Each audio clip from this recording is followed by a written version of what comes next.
ಒಂದು ಅತ್ಯಾಚಾರ ಅನ್ನೋದಾದಾಗ ಆ ಒಂದು ಸೀನ್ನ ಮಾಡುವಾಗ ಸರ್, ನಾನು ಆ ಸೀನ್ ಆದ್ಮೇಲೂ ಕೂಡ ಅಳ್ತಾನೆ ಇದ್ದೆ. ಡೈರೆಕ್ಟರ್ ಸರ್ ಹೇಳ್ತಾ ಇದ್ರು ನನಗೆ, ಸೀನ್ ಮುಗಿತಮ್ಮ, ನೀನು ಯಾಕಿನ್ನೂ ಅಳ್ತಾನೆ ಇದೆಯಾ ಅಂತ.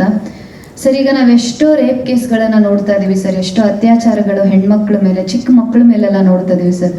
ನಾನು ಆ ಪಾತ್ರ ಮಾಡುವಾಗ ಸರ್, ಅದನ್ನ ನಾನು ರೀಲಲ್ಲಿ ಮಾಡಿದ್ರು ಕೂಡ ಆ ಒಂದು ನೋವು ಹೇಗಿರ್ಬೋದು ಅನ್ನೋದನ್ನ ನಾನು ನಿಜವಾಗ್ಲೂ ಅದನ್ನ ನಾನು ಅನುಭವಿಸ್ದೆ. ಬಟ್ ಅದು ರಿಯಲಲ್ಲಿ ಎಲ್ಲ ಹೆಣ್ಮಕ್ಳು ಕೂಡ ಎಷ್ಟು ಅನುಭವಿಸಿರ್ತಾರೆ ಸರ್. ಅದನ್ನ ನಾನು ನೆನೆಸ್ಕೊಂಡಾಗ ನಾನು ಆ ಸೀನ್ ಮಾಡಿ ಅವತ್ತು ಅಂತ ಅಲ್ಲ, 2-3 ದಿನ ಆದ್ಮೇಲೂ ಕೂಡ ನಾನು ತುಂಬಾನೇ ಡಿಸ್ಟರ್ಬ್ ಆಗ್ಬಿಟ್ಟಿದ್ದೆ. ಅದರಿಂದ ಹೊರಗೆ ಬರೋದಕ್ಕೆ ಆಗ್ತಾನೆ ಇರಲಿಲ್ಲ.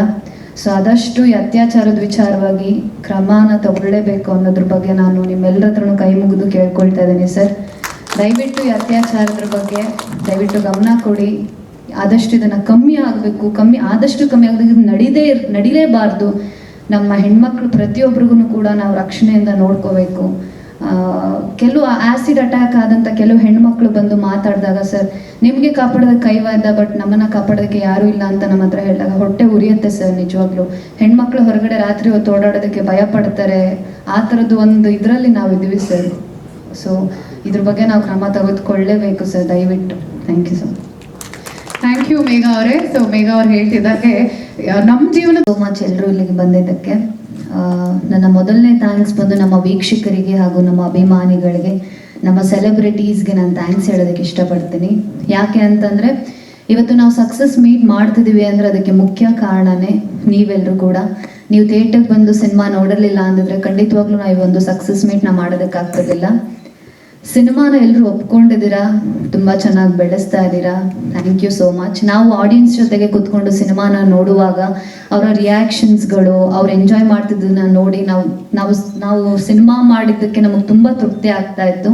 ಒಂದೊಳ್ಳೆ ಸಿನಿಮಾನ ನಮ್ಮ ವೀಕ್ಷಕರು ಕೊಟ್ಟಿದ್ದೇವೆ ಅನ್ನೋ ತೃಪ್ತಿ ನಮ್ಮ ಇಡೀ ಚಿತ್ರತಂಡಕ್ಕಿದೆ.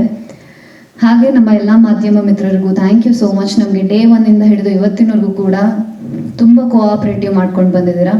ನಮ್ಮ ಎಲ್ಲ ಕಲಾವಿದರಾಗಿರ್ಬೋದು, ನಮ್ಮ ಟೆಕ್ನಿಷಿಯನ್ಸ್, ಮುಖ್ಯವಾಗಿ ನಮ್ಮ ಟೆಕ್ನಿಷಿಯನ್ಸ್ ಬಗ್ಗೆ ಹೇಳಲೇಬೇಕು. ನಮ್ಮ ಡೈರೆಕ್ಟರ್ಸ್ ಆಗಿರ್ಬೋದು, ನಮ್ಮ ADs, ಅಸೋಸಿಯೇಟ್ ಡೈರೆಕ್ಟರ್ಸ್ ಆಗಿರ್ಬೋದು, ಆಮೇಲೆ ನಮ್ಮ ಎಲ್ಲ ಟೆಕ್ನಿಷಿಯನ್ಸ್, ಪ್ರೊಡಕ್ಷನ್ಸ್ ಎಲ್ಲರೂ ಕೂಡ ಕಂಟಿನ್ಯೂಸ್ ಆಗಿ ಒಂದೇ ಶೆಡ್ಯೂಲಲ್ಲಿ ನಾವು ಈ ಒಂದು ಸಿನಿಮಾನ ಮಾಡಿ ಮುಗಿಸಿದೀವಿ. ಕಂಪ್ಲೀಟ್ ಸಿನಿಮಾ ನಾವು ಮೈಸೂರಲ್ಲಿ ಮಾಡಿದ್ವಿ. ಆಮೇಲೆ ಮಿಕ್ಕಿದ ಒಂದು 5% ನಾವು ಬ್ಯಾಂಗ್ಳೂರಲ್ಲಿ ಮಾಡಿದ್ವಿ. ಒಂದೇ ಶೆಡ್ಯೂಲಲ್ಲಿ ಎಲ್ಲರೂ ಕೂಡ ಒಂದು ಫ್ಯಾಮಿಲಿ ಆಗಿದ್ದು, ಆ ಒಂದು 1980s ಅಲ್ಲಿ, ಅಂದರೆ ಈ 23 ಜನರೇಷನಲ್ಲಿ 1980s ವಾತಾವರಣದಲ್ಲಿ ನಾವೆಲ್ಲರೂ ಒಂದು ಫ್ಯಾಮಿಲಿಯಾಗಿ ಎಂಜಾಯ್ ಮಾಡ್ತಾ ಇದ್ದೀವಿ ಒಂದು ಸಿನಿಮಾನ. ಮುಖ್ಯವಾಗಿ ನಮ್ಮ ಪ್ರೊಡಕ್ಷನ್ಗೆ ನಾನು ಥ್ಯಾಂಕ್ಸ್ ಹೇಳಲೇಬೇಕು. ನಮ್ಮ ರವೀಂದ್ರ ಸರ್ಗೆ, ತುಂಬ ಪ್ಯಾಷನೇಟೆಡ್ ಪ್ರೊಡ್ಯೂಸರು. ಸಿನಿಮಾ ಮಾಡಲೇಬೇಕು ಅನ್ನೋ ಒಂದು ಹುಚ್ಚಲ್ಲಿ ಒಂದು ಇಂಡಸ್ಟ್ರಿಗೆ ಬಂದು ನಮಗೆ ಯಾವುದೇ ಒಂದರಲ್ಲೂ ಕೂಡ ಕೊರತೆ ಆಗದೆ ಇವತ್ತಿನವರೆಗೂ ಕೂಡ ಸಿನಿಮಾನ ತಗೊಂಡು ಬಂದು ಸಕ್ಸಸ್ ಮೀಟ್ವರೆಗೂ ನಿಲ್ಲಿಸಿದ್ದಾರೆ. ಈಗ ದುಬೈಲ್ ರಿಲೀಸ್ ಮಾಡೋ ಪ್ಲಾನ್ ಕೂಡ ಎಲ್ಲ ಮಾಡ್ತಾರೆ. ಆ್ಯಕ್ಚುಲಿ ನಮ್ಗೆ ಇದು ಇಲ್ಲೇ ಸರ್ಪ್ರೈಸ್ ಸರ್. ಪೀಟರ್ ಸರ್ ಮಾತಾಡ್ತಿರೋದು ನಿಜವಾಗ್ಲೂ ನಮಗೂ ಸರ್ಪ್ರೈಸ್. ನಾವಿಲ್ಲಿ ಬಂದಿದ್ದ ತಕ್ಷಣ ದುಬೈಲ್ ರಿಲೀಸ್ ಆಗ್ತದೆ ಅನ್ನೋದು ಕೇಳಿ ತುಂಬ ಖುಷಿ ಆಗ್ತದೆ. ಹಾಗೆ ನಮ್ಮ ಎಲ್ಲ ಕಲಾವಿದರ ಜೊತೆಗೆ ಮಾಡಿದ್ದು ನನಗೆ ತುಂಬ ಖುಷಿ. ಅಂದರೆ ನಾನು ಹೊಸಬ್ಳು ಅಂತ ಯಾರು ನನ್ನನ್ನು ಟ್ರೀಟ್ ಮಾಡಿದೆ, ಅವರಲ್ಲಿ ನನ್ನನ್ನು ಒಬ್ಳನ್ನಾಗಿ ಮಾಡಿಸ್ಕೊಂಡು ಮನೆ ಮಗಳ ಥರ ಎಲ್ಲರೂ ಕೂಡ ನೋಡಿಕೊಂಡ್ರು. ತುಂಬ ಕಂಫರ್ಟಬಲ್ ಆಗಿ ಎಲ್ಲ ಆರ್ಟಿಸ್ಟ್ಗಳು ಇದ್ರು ಕೂಡ. ಜಯತೀರ್ಥ ಸರ್ಗೆ ನಾನು ಥ್ಯಾಂಕ್ಸ್ ಹೇಳಲೇಬೇಕು. ಯಾಕಂದರೆ ಇವತ್ತು ಈ ಸಲ್ಮಾ ಅನ್ನೋ ಪಾತ್ರ ನಮ್ಮ ವೀಕ್ಷಕರಿಗೆ ಹತ್ರ ಆಗಿದೆ. ಇವತ್ತು ಎಲ್ಲೇ ಹೋದ್ರು ನನ್ನನ್ನು ಮೊದಲು ಅನು ಅಂತ ಕರಿತಾ ಇದ್ರು, ಇವತ್ತು ಎಲ್ಲ ಕಡೆ ಸಲ್ಮಾ ಅಂತ ಕರಿತಿದ್ದಾರೆ. ಅಂದರೆ ಅದಕ್ಕೆ ಮುಖ್ಯ ಕಾರಣ ನಮ್ಮ ಜಯತೀರ್ಥ ಸರ್. ಅವರು ನನಗೆ ಈ ಒಂದು ಅವಕಾಶನ ನನ್ನ ಮೇಲೆ ಭರವಸೆ ಇಟ್ಟು, ಕಾನ್ಫಿಡೆಂಟ್ ಇಟ್ಟು ಒಂದು ಅವಕಾಶ ಕೊಟ್ಟಿರಲಿಲ್ಲ ಅಂದರೆ ಖಂಡಿತವಾಗ್ಲೂ ನಾನು ಸಲ್ಮಾ ಪಾತ್ರದಲ್ಲಿ ನಾನು ಇರ್ತಿರ್ಲಿಲ್ಲ. ಆ ಸಲ್ಮಾ ಪಾತ್ರಕ್ಕೆ ಮಾತು ಬರಲ್ಲ, ಆ ಹುಡುಗಿ ಮಾತಾಡಲ್ಲ ಸಿನಿಮಾದಲ್ಲಿ. ಆ ಒಂದು ಪಾತ್ರನ ನಾನು ಮಾಡ್ಬೋದು ಅನ್ನೋ ಭರವಸೆನ ಜಯತೀರ್ಥ ಸರ್ ನಮ್ಮಲ್ಲಿ ತುಂಬಿ, ಆ ಒಂದು 1980s ಅಲ್ಲಿ ನಮ್ಮನ್ನು ಕರ್ಕೊಂಡು ಹೋಗಿ ಆ ಒಂದು ರಿಯಲ್ ಸ್ಟೋರಿನ ನಮ್ಮ ಕೈಲಿ ಮಾಡಿಸಿದ್ರು. ಆ ರಿಯಲ್ ಜೋಡಿಗಳಿಗೆ ನಾವಿಬ್ರು ಜೀವನ ತುಂಬಿದೀವಿ ಒಂದು ಸಿನಿಮಾದಲ್ಲಿ ಕೂಡ. ಥ್ಯಾಂಕ್ ಯು ಸೋ ಮಚ್ ಎಲ್ರಿಗೂ. ಥ್ಯಾಂಕ್ ಯು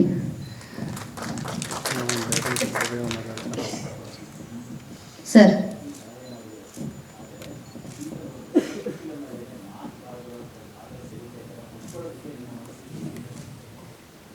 ಸರ್, ನಂಗೆ ನಿಜ ಹೇಳಬೇಕು ಅಂದರೆ ನಾನು ಮಾಡ್ತೀನ ಅನ್ನೋ ಒಂದು ನನಗೆ ಇತ್ತು ಸರ್. ನಾನು ಮಾಡ್ಬೋದಾ, ನನಗೆ ಮಾತು ಬರದೆ ಮಾಡೋಕ್ಕಾಗತ್ತಾ ನನ್ನ ಕೈಲಿ ಅನ್ನೋದು ನನಗಿತ್ತು.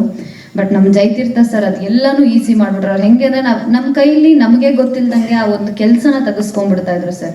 ಹೋಗೋದಕ್ಕಿಂತ ಮುಂಚೆ ಈಗ ಮಾತು ಬರಲ್ಲ ಅಂದ್ರೆ ಅದಕ್ಕೊಂದಷ್ಟು ಕ್ಲಾಸಸ್ಗಳು, ಸೈನ್ಸ್ಗಳನ್ನ ಕಲಿಯೋದಕ್ಕೆ ಕ್ಲಾಸಸ್ಗಳು, ಆಮೇಲೆ ನಮಗೆ ಒಂದಷ್ಟು ವರ್ಕ್ಶಾಪ್ಗಳಾಗಿರ್ಬೋದು, ನಾವೆಲ್ಲ ಕಲಾವಿದರು ಪರಿಚಯ ಆಗೋದಕ್ಕೆ ಒಂದಷ್ಟು ವರ್ಕ್ಶಾಪ್ಗಳಾಗಿರ್ಬೋದು, ಇದು ಎಲ್ಲವನ್ನೂ ಮಾಡಿಸಿದ್ರು.